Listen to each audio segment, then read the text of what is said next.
गुजरात का द्वारका, श्री कृष्ण की नगरी, एक रहस्यमय गाथा।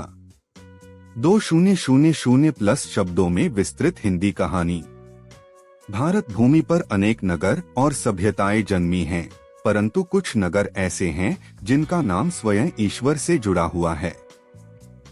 ऐसा ही एक नगर है द्वारका, जिसे भगवान श्री कृष्ण की नगरी कहा जाता है। यह केवल एक धार्मिक स्थल नहीं, बल्कि एक रहस्य से घिरा ऐतिहासिक और पुरातात्विक आश्चर्य भी है। आइए इस कहानी में गहराई से जानते हैं द्वारका के अस्तित्व, इतिहास, विज्ञान और आस्था के अद्भुत संगम की यह गाथा। प्रारंभिक कथा, श्री कृष्ण और द्वारका का निर्माण। महाभारत के अनुसार जब भगवान श्री कृष्ण मथुरा से यदुवंशियों को लेकर चले, तब उन्होंने समुद्र के किनारे एक नगर बसाया, जिसे उन्होंने द्वारका नाम दिया। यह नगर उन्होंने उस समय के महान विश्वकर्मा द्वारा बनवाया था। पौराणिक कथाओं के अनुसार द्वारका एक स्वर्ण नगरी थी, जहाँ की सड़कों पर चांदी और महलों में हीरे जवाहरात जड़े थे। यह नगरी समुद्र के किनारे नहीं, समुद्र के भीतर से ऊपर उठी भूमि पर बसी थी, जिसे स्वयं समुद्र देव ने श्री कृष्ण को प्रदान किया था। श्रीमद् भागवत, विष्णु पुराण और हरिवंश पुराण जैसे ग्रंथों में इस स्वर्ण नगरी का अत्यंत भव्य वर्णन मिलता है। कहते हैं कि यहाँ 900 से अधिक महल थे, जो चंद्रकांति से दमकते थे। लेकिन महाभारत युद्ध के बाद यदुवंशियों में आपसी कलह और एक शाप के कारण द्वारका समुद्र में समा गई। क्या द्वारका केवल एक मिथक थी? लंबे समय तक द्वारका को केवल एक पौराणिक कथा माना जाता रहा। इतिहासकारों और वैज्ञानिकों ने इसे केवल धार्मिक कल्पना का हिस्सा समझा। परंतु 20वीं सदी के अंत में इस धारणा को चुनौती मिली, जब समुद्र के नीचे डूबी एक प्राचीन नगरी के प्रमाण मिलने लगे। 1980 के दशक में भारतीय पुरातत्व सर्वेक्षण (ASI) और national institute of oceanography (NIO) की एक संयुक्त टीम ने गुजरात के सौराष्ट्र तट पर समुद्र के भीतर डूबे हुए एक प्राचीन नगर के अवशेष खोजे। यह स्थान ठीक वही था जिसे सदियों से द्वारका के रूप में पूजा जाता रहा है। समुद्र के नीचे मिला द्वारका, अविश्वसनीय खोज। 1983 से 1990 के बीच समुद्र की तलहटी में जो खोज हुई, उसने पूरे विश्व को चौंका दिया। पोरबंदर और ओखा के बीच समुद्र के 20 से 40 मीटर गहराई में 9 किलोमीटर के दायरे में पक्के पत्थरों की दीवारें, सड़कें, स्तंभ और भवनों के अवशेष मिले। इन संरचनाओं की ज्यामितीय बनावट और डिजाइन से यह स्पष्ट था कि यह एक सुनियोजित नगर रहा होगा। यहाँ से प्राप्त कुछ अवशेषों को कार्बन डेटिंग द्वारा जांचा गया और ये लगभग 3500 साल से अधिक पुराने पाए गए। इससे यह संकेत मिला कि यह नगर महाभारत काल का हो सकता है, जिसे पारंपरिक रूप से 5000 साल पुराना माना जाता है। विश्वभर के वैज्ञानिकों की प्रतिक्रिया। इस खोज से न केवल भारत बल्कि विश्वभर के पुरातत्ववेत्ताओं और इतिहासकारों में उत्सुकता फैल गई। कई अंतर्राष्ट्रीय शोधकर्ताओं ने इस खोज को अद्भुत बताया। अमेरिका और यूरोप के कई विश्वविद्यालयों ने इस पर अध्ययन करना आरंभ किया। कुछ विद्वानों ने तर्क दिया कि यह द्वारका नहीं, बल्कि कोई और प्राचीन नगर हो सकता है।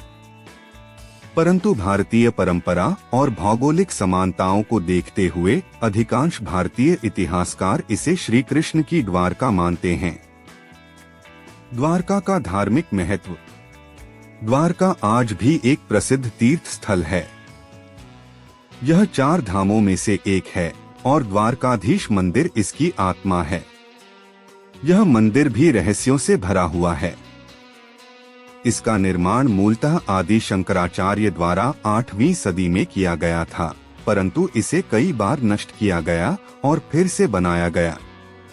यह मंदिर अरब सागर के किनारे स्थित है और इसके गर्भगृह में भगवान श्री कृष्ण की 4 हाथों वाली विशाल मूर्ति स्थापित है। कहा जाता है कि यह मूर्ति स्वयं समुद्र से निकली थी। द्वारका में मिली और भी अद्भुत चीजें। समुद्र के भीतर जो अन्य रहस्य पाए गए वे भी बेहद चौंकाने वाले हैं। प्राचीन लंगर और समुद्री जहाजों के अवशेष यह सिद्ध करता है कि द्वारका एक समृद्ध व्यापारिक बंदरगाह रहा होगा। लोहे और तांबे की वस्तुएं तकनीकी रूप से यह समय लोहे के पूर्व युग का माना जाता है, जिससे स्पष्ट है कि यहाँ उन्नत धातु विज्ञान का ज्ञान था। जल निकासी प्रणाली और पत्थरों की पक्की सड़कें यह दर्शाता है कि नगर नियोजन बहुत उन्नत स्तर पर था। स्तंभ और दीपस्तंभ जिनका उपयोग समुद्री जहाजों को मार्गदर्शन देने के लिए होता था। श्री कृष्ण की द्वारका कैसे डूबी? पौराणिक कथाओं के अनुसार यदुवंशियों के आपसी युद्ध के बाद श्री कृष्ण प्रभास क्षेत्र में चले गए और वहीं उन्होंने शरीर त्याग दिया। इसके पश्चात द्वारका की रक्षा करने वाला दिव्य चक्र सुदर्शन चक्र हटा लिया गया और नगर समुद्र में समा गया। विज्ञान भी इस डूबने के पीछे समुद्र के स्तर में बदलाव, भूकंप या सुनामी जैसी घटनाओं को कारण मानता है, परंतु यह रहस्य आज भी पूरी तरह से स्पष्ट नहीं है। क्या द्वारका महाभारत के अस्तित्व को सिद्ध करती है? यह प्रश्न आज भी चर्चा का विषय है। यदि समुद्र में डूबी यह नगरी वास्तव में 5000 साल पुरानी है और श्री कृष्ण की नगरी है, तो इसका अर्थ है कि महाभारत केवल मिथक नहीं, एक ऐतिहासिक घटना रही है। यह भारत के इतिहास को एक नई दिशा दे सकती है। कई विद्वान मानते हैं कि पश्चिमी इतिहासकारों ने जानबूझकर भारत के प्राचीन इतिहास को मिथक बताया, क्योंकि वे यह स्वीकार नहीं कर सकते थे कि इतनी प्राचीन और विकसित सभ्यता भारत में थी। आध्यात्मिक और भावनात्मक जुड़ा। द्वारका केवल एक ऐतिहासिक स्थल नहीं है, यह करोड़ों हिंदुओं की आस्था का केंद्र है।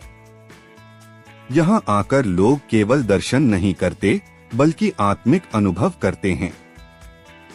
ऐसा कहा जाता है कि जो व्यक्ति जीवन में एक बार द्वारकाधीश के दर्शन करता है, उसे मोक्ष प्राप्त होता है।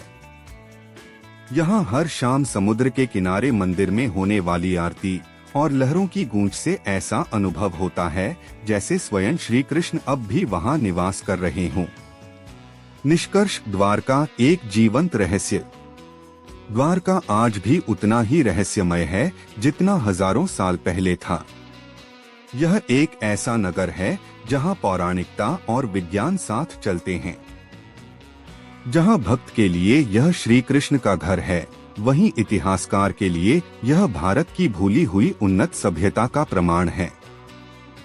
शायद आने वाले वर्षों में और शोध और नई तकनीकें इस रहस्य को और उजागर करेंगी, परंतु तब तक द्वारका हमें याद दिलाती रहेगी कि भारत का इतिहास केवल किताबों में नहीं, समुद्र की लहरों में भी छुपा है।